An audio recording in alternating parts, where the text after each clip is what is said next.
war between India and Pakistan, two of the smallest nuclear powers, with only a few hundred weapons of about the size of the Hiroshima bomb, we might die as unintended consequences that the Indian and Pakistani generals never even gave us a thought about. My colleagues, Luke Oman and Alan Roebuck, calculated the spread of smoke after a war between India and Pakistan. It only takes about 2 weeks for the smoke to cover the entire Earth, and it would rise to altitudes between 20 and 50 miles above the surface. At those altitudes, it never rains. The smoke would stay there for years. This farmer may be in Europe or in the United States, but many thousands of miles from Pakistan and India, is looking at the smoky sky above him and down at the crops that have died in his field from lack of light and cold temperatures.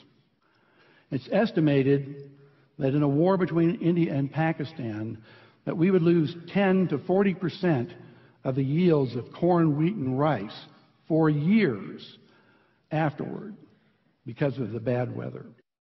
The entire world only has enough food to feed the population for 60 days unless agriculture produces more food.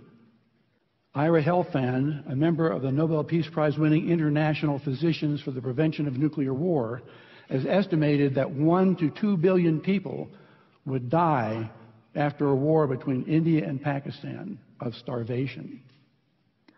And after a full-scale nuclear war, temperatures would plunge below ice age conditions. We would be in a nuclear winter. No crops would grow. It's estimated that 90% of the population of the planet would starve to death, and civilization would be destroyed. And no one would be safe. Not those in countries with no nuclear weapons, not those in countries that didn't participate in the war, and not those on the other side of the planet from where the explosions occurred. No one would be safe.